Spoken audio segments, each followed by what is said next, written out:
Hello दोस्तों, veterans नमस्कार। आज मैं एक बहुत ही खास मुद्दे पर बात करने वाला हूं।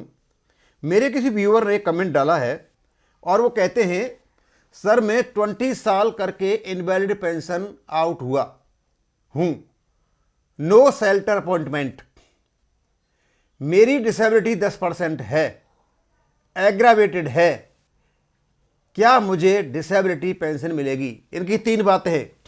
एक तो ये इनवैलिडेट आउट हैं, दूसरा पेंशन इनकी जो डिसेबिलिटी है एग्रावेटेड है, लेकिन परसेंटेज इनकी 10% है। अब ये इनको डाउट हो गया कि मेरी 20% डिसेबिलिटी नहीं है तो मुझे पेंशन मिलेगा या नहीं मिलेगा। अब मुझे पता नहीं ये कब डिस्चार्ज आए होंगे।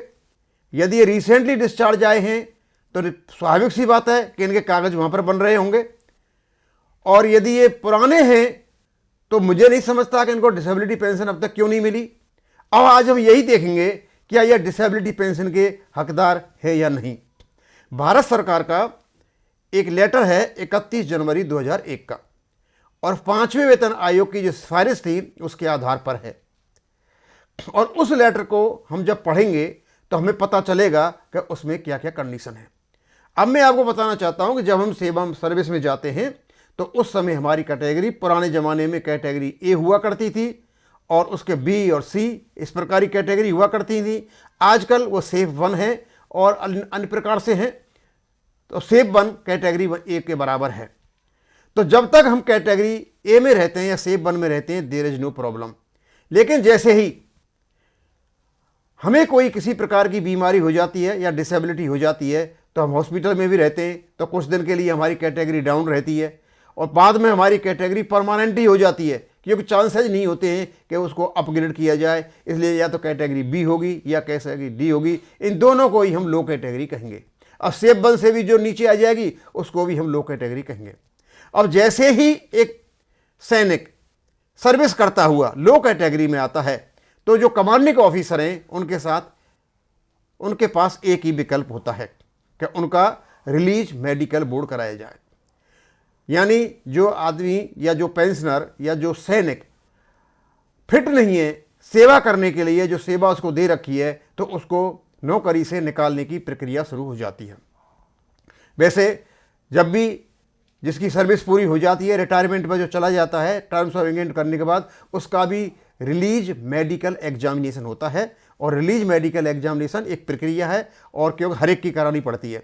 लेकिन जो लो मेडिकल कैटेगरी बातें होते हैं उनको जब रिलीज मेडिकल बोर्ड कराया जाता है तो उनमें क्या होता है कि जब रिलीज मेडिकल बोर्ड की जो रिपोर्ट जाती है तो उसके बाद जब वो परमानेंट लो मेडिकल कैटेगरी में है तो उसके पास 2 विकल्प हैं।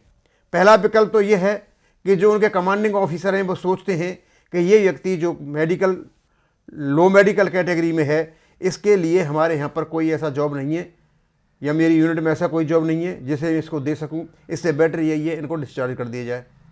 दूसरा ये है कि कमांडिंग ऑफिसर सोचते हैं कि भाई चलो इसका काम चल जाएगा और इसकी नौकरी भी हो जाएगी, हमारा भी काम चल जाएगा, तो वो शेल्टर्ड अपॉइंटमेंट दे देंगे, यानी उसके अनुसार जो ड्यूटी है करने के लिए वो दे देंगे। अब या तो वो देंगे या नहीं देंगे, नहीं देंगे तो निकाल देंगे, तो ये उसका इनवैलिडमेंट है, इनवैलिडेट आउट। दूसरा, यदि वो शेल्टर अपॉइंटमेंट देते हैं लेकिन जो सोल्जर है वो मना कर देता है, वो देखता है कि भाई सर्विस में नहीं कर पाऊंगा, काफ़ी डिफिकल्ट है और मैं ज़्यादा और एग्रावेट नहीं होना चाहता, तो वो क्या कभी मना कर देगा, तो उस केस में भी वो इनवैलिड आउट है। यानी आपकी टर्म्स ऑफ एंगेजमेंट से पहले यदि आप मेडिकल ग्राउंड पर आप नौकरी छोड़ करके आते हो, या तो आपको जो आपके सीईओ साहब हैं वहां से डिस्चार्ज कर देते हैं, या आप ही खुद कहते हो कि मेरे आगे नौकरी नहीं करना चाहता, तो ये दोनों को दोनों केस इनवैलिडेट आउट कहे जाएंगे। लेकिन यदि और इनवैलिड आउट जो केस होंगे जितने भी, और उनकी जो डिसेबिलिटी एग्रेवेटेड है या एट्रीब्यूटेबल टू मिलिट्री सर्विस है, इस केस में यदि उसकी डिसेबिलिटी 1% भी होगी तो उसको 50% डिसेबिलिटी मिलेगी।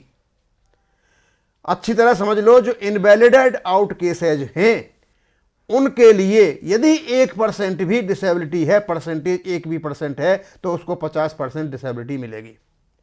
और यदि ये व्यक्ति छोड़ करके नहीं आता है और बोलता है साहब मेरे को तो सर्विस में रख लो, मैं तो आगे सर्विस करूंगा, और पूरी सर्विस करने के बाद आता है, तो उस केस में उसको 20% डिसेबिलिटी होना जरूरी है।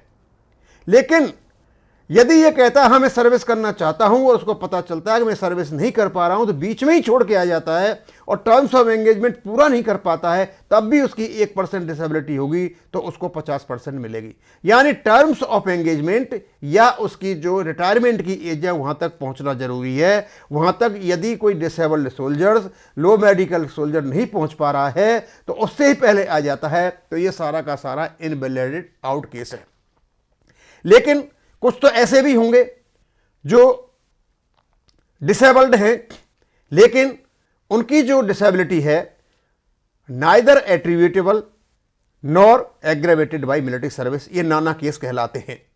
अब इस प्रकार का व्यक्ति यदि अपने टर्म्स ऑफ एंगेजमेंट से पहले आएगा तो इस प्रकार के व्यक्ति को डिसेबिलिटी एलिमेंट नहीं मिलेगा। और उसको क्या मिलेगा? यदि 15 साल से ज्यादा है तो उसको सर्विस एलिमेंट मिलेगा, डिसेबिलिटी एलिमेंट नहीं मिलेगा।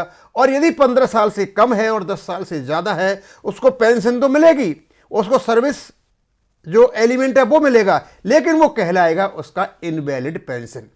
Invalid pension. और उससे पहले 10 साल से पहले, आजकल पहले इनवैलिड ग्रेच्युटी मिला करती थी, अब ये 10 साल से कम की जिसकी सर्विस भी है उसको भी इनवैलिड पेंशन मिलती है। शर्त यह है कि एक सर्टिफिकेट चाहिए कि इस प्रकार का व्यक्ति ना तो सिविल जॉब के लिए और ना मिलिट्री के लिए जो फिट है और वो अनफिट है, तब उनको वहाँ से उसको भी पेंशन मिलेगी। तो मुझे ऐसा लगता है आप शायद समझ गए होंगे कि ये जो मैं कह रहा हूँ आपसे कि आपको पेंशन मिलेगी कि जैसा कि आपने यहाँ पर लिखा है कि आप इनवैलिडेट आउट हो, दूसरे आपने सेलेक्टेड अपॉइंटमेंट स्वीकार नहीं किया है या आपको कमांडिंग ऑफिसर ने आपको नहीं दिया है, और आपकी जो डिसेबिलिटी है वो एग्रेवेटेड बाय मिलिट्री सर्विस है। आपकी 10% है, 10% काफ़ी है, 10% से आपको 50% डिसेबिलिटी पेंशन मिलेगी। अब ये जो रूल्स दे रखे हैं बहुत ही एग्जॉस्टिव रूल्स हैं। एग्जॉस्टिव रूल्स होने का मतलब ये है कि ये सबसे ज़्यादा, पहले तो ये 1996 से लागू करने की कही थी, लेकिन बाद में ये पीछे वालों को भी दे दिए गए थे। तो मैं आपको बताना चाहता हूं कि डिसेबिलिटी एलिमेंट ऑन इनवैलिडमेंट, ये कहते हैं where an armed forces personnel is invalided out of service under circumstances mentioned in para 4.1 of the government letter 13.1, the extent of disability shall be determined as follows for the purposes of computing DE। आप उस letter में जाके देखोगे तो वहाँ category दे रखी है, category A, category B, category C, category D, category E. एक कैटेगरी ए वाले जो केसेज हैं वो नाना केसेज में आते हैं, और 4 कैटेगरी जो हैं वो आपकी इनवैलिड केस में आती हैं। और जो रिटेन रखते हैं आपको मिलिट्री में, ये सर्विस कराते हैं आगे, केवल जो कैटेगरी बी और सी वाले उनको करा सकते हैं कि डी और ई वाले से लायक नहीं रहते कि उसमें वो सर्विस कर सके। तो उनके लिए इन्हें दे रखा है, मैंने ग्रीन में लगा रखा है कि यदि आपकी डिसेबिलिटी 1% से 49% तक है तो आपको डिसेबिलिटी 50% मिलेगी। यदि 50 से 75 है तो 75 मिलेगी। बिटवीन 76 से 100 है तो आपको 100 मिलेगी। और डिसेबिलिटी एलिमेंट ऑन रिटायरमेंट और डिस्चार्ज, यदि आप अपनी सर्विस पूरी करते हो, रिटायरमेंट का मतलब है टर्म्स ऑफ एंगेजमेंट, या आपकी एज हो जाती है। 2 चीजें, आपका कंप्लीशन ऑफ टेन्योर और attaining the age of retirement, और या आपने अपनी जो रिटायरमेंट की एज है वो हासिल कर ली है, उस समय तक आप डिसेबल्ड रहते हुए नौकरी करते हो। एक तो आप डिसेबल्ड होते हो, नौकरी नहीं करते हो, पहले आ जाते हो। आप कब? कंप्लीशन ऑफ टेन्योर से पहले, या आप अपनी attaining the age of retirement से पहले आते हो और डिसेबल्ड हो तो आप इनवैलिड माने जाओगे, और तो आपको 1% भी होगी तो आपको डिसेबिलिटी मिलेगी। और यदि आप टेन्योर पूरा करते हो या आप अपनी जो एज है रिटायरमेंट की वहां तक पहुंच जाते हो डिसेबल्ड रहते हुए, तो आपको 20% होना जरूरी है। मैं समझता हूं कि आप शायद इसको अच्छी तरह समझ गए होंगे। और जो आप आज जो आपकी डिसेबिलिटी की रेट है वो है 100% के लिए 30% ऑफ द लास्ट पे ड्रॉन। आपकी जो पेंशन पर भी जो मिल रही है, पेंशन पर भी वही है कि आपका 30% ऑफ लास्ट पे ड्रॉन कर लो, या आपका 60% 50% के लिए आप उसका 100% हो जाएगा पेंशन पे, वो भी निकल जाएगा आपका। और नहीं तो आप 30% आपका होगा तो आपकी 50% निकल जाएगा और 45% होगा और 75% होगा तो आपका 45% से निकल जाएगा। इस प्रकार आपकी ये निकल जाती है। हाँ, इनने जो भी कमेंट किया है मैं आपको बताना चाहता हूँ, जो आपने कंडीशन डाली यहाँ पर उसके हिसाब से आप डिसेबिलिटी एलिमेंट के लिए एलिजिबल हो इस लेटर के अनुसार। थैंक यू, धन्यवाद।